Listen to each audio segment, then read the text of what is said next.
Hi everyone, this is Laura from Newstex, and I am today with Frank Robinson from the Rational Optimist blog.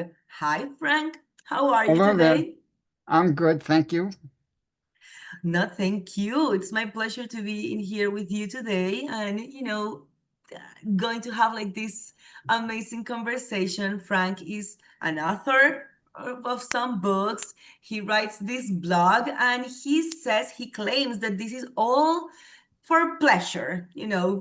So, Frank, why don't you go ahead and introduce yourself? Okay, well, I am 78 years old. I was at one time a lawyer and an administrative law judge in the state government. As you mentioned, I have published a number of books on quite a range of different types of books. Um, and since 2008, I have been doing this blog, which was originally titled the Rational Optimist. Actually, last November, I changed the heading to say Rational Pessimist, although the URL remains the same. And Oh, okay.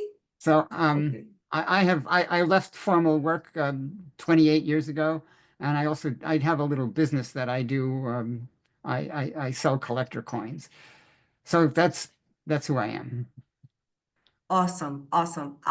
Maybe we can deepen a little bit into the first question in why you changed the name of the blog. I might be interested to hear that story. Okay, So, well, yeah. yes.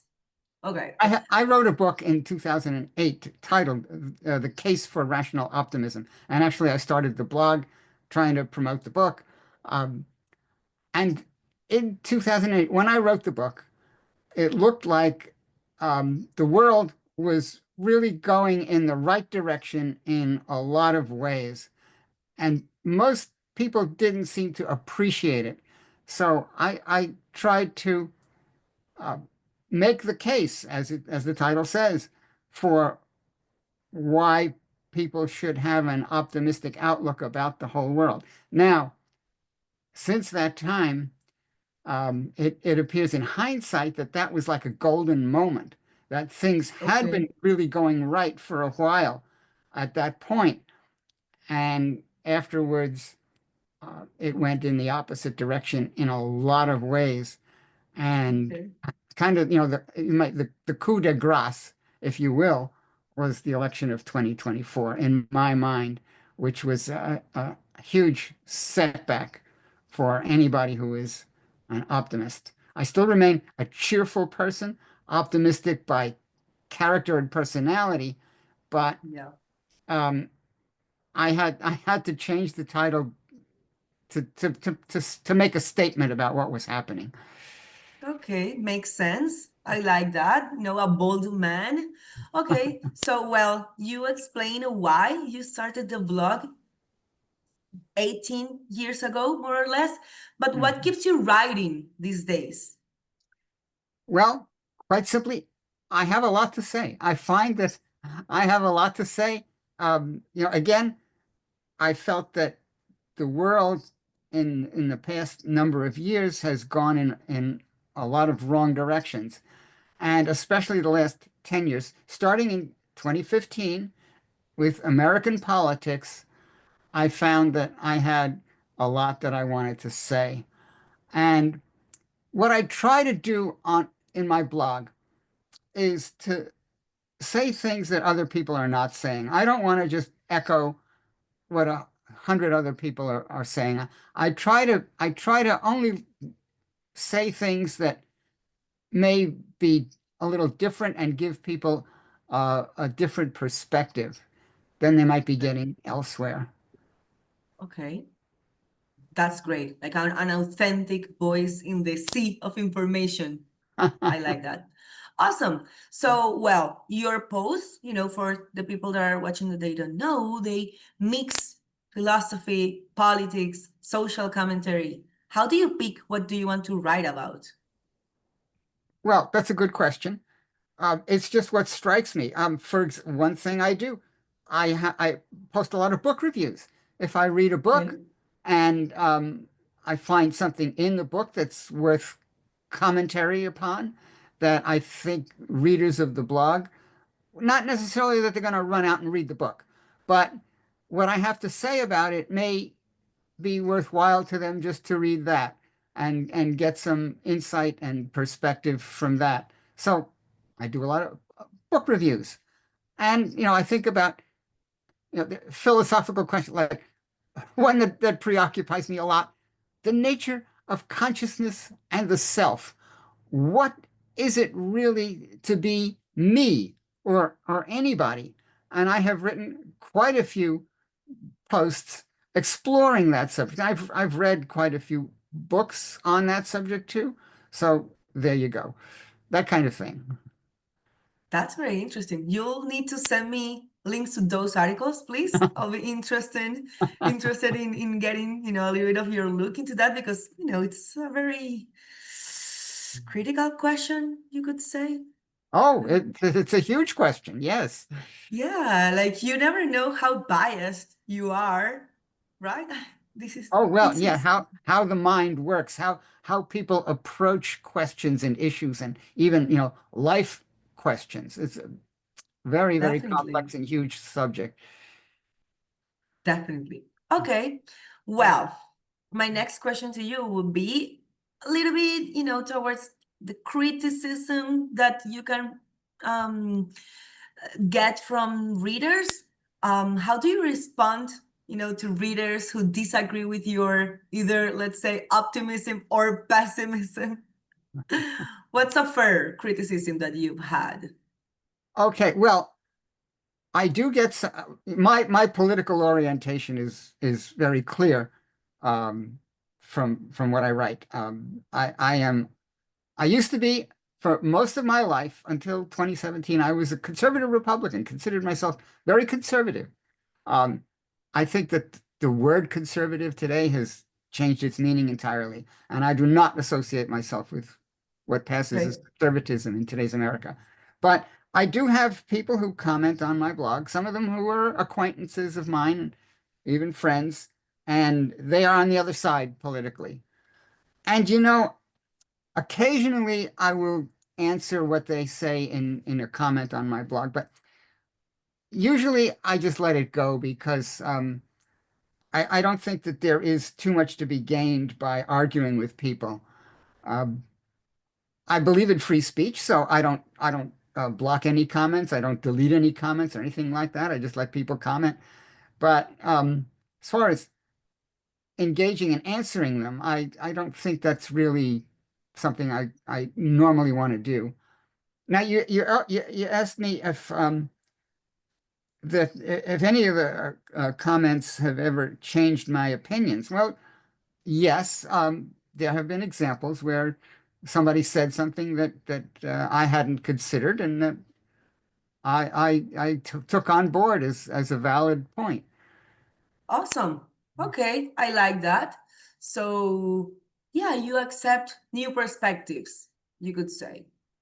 Sure. Mhm. Well, Awesome. Perfect. I say sure. Not everybody is that way today. Yeah, exactly. Exactly. Okay, well, makes perfect sense. That's fair. And thank you for sharing. Well, so a reader in your blog, what would you like, like a new reader to take away after reading three or four of your blog posts? Well, I'd like them to agree with me. I would like them to be I would Well, like them of to vote the course. way that I suggest voting. I would let me say this in all seriousness. One topic that I do write about from time to time is religion, and I have a clear view about that. I am not religious, and I feel that religion is actually a very harmful element of society. And so that's something I would like people to take on board from reading what I have to say. Okay. Got it. Perfect.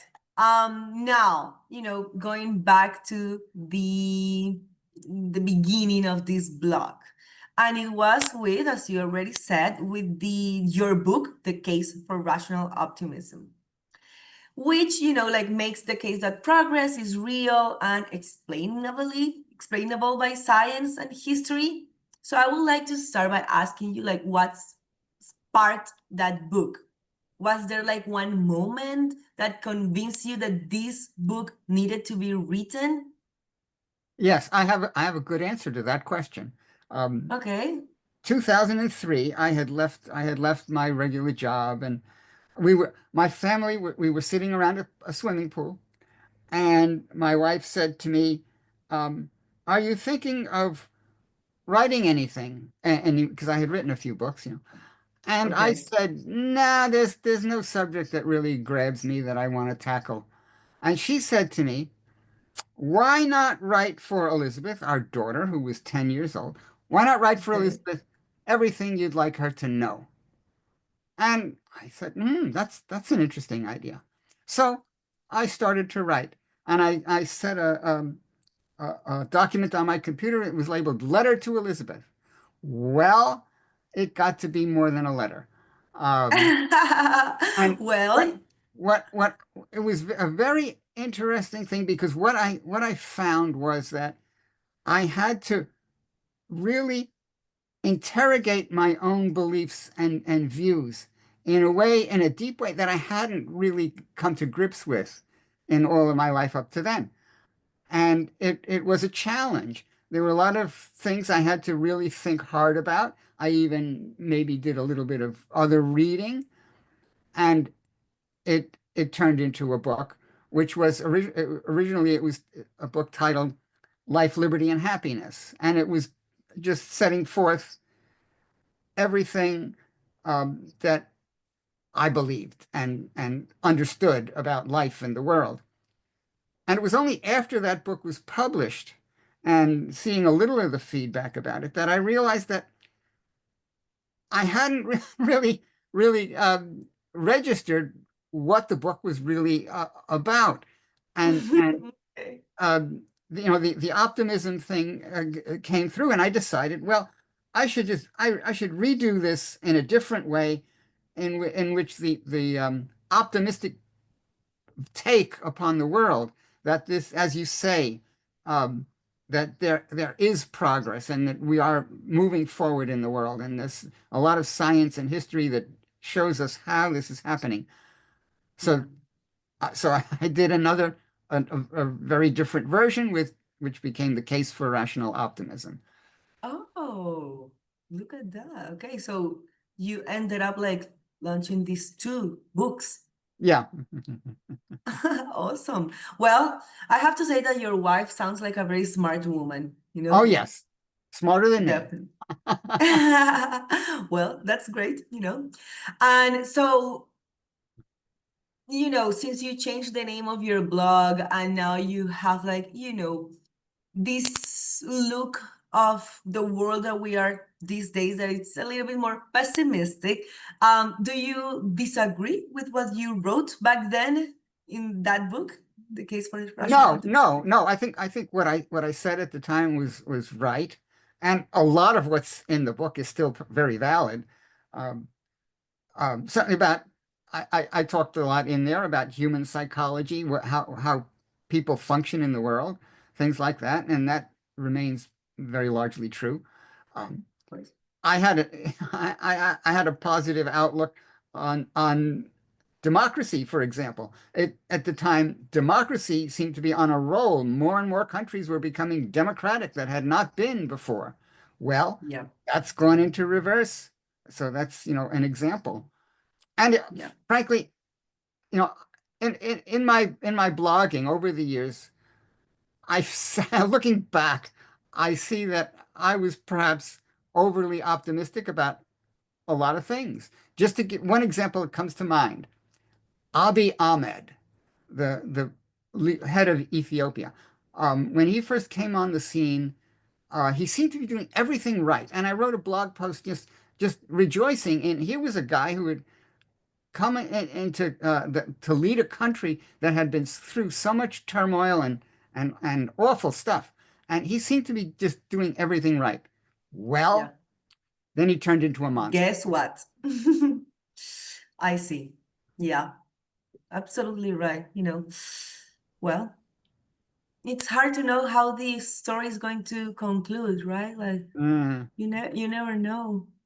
Well, that's the fascinating thing about watching world events unfold. And I've said this on my blog too at times.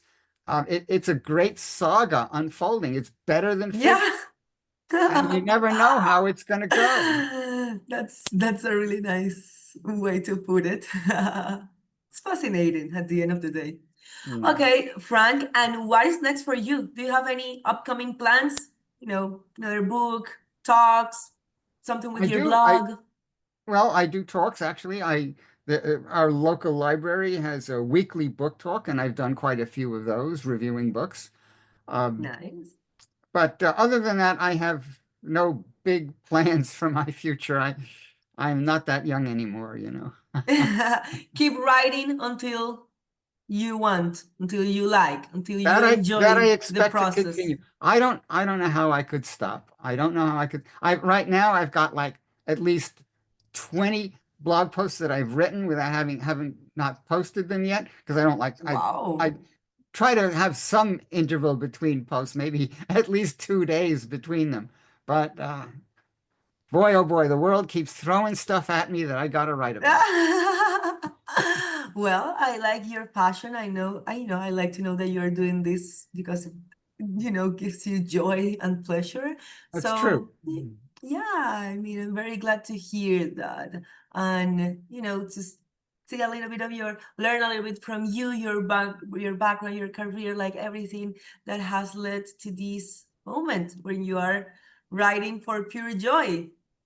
I love that. Thank you, Frank, for sharing a little bit of yourself, a little bit of your story with us today. It has been my pleasure. Thank you very much. It was a pleasure for me too. Well, Frank, I hope to keep reading your posts. Okay. Well, I'll let you go for now. Thank you. Bye bye. So long.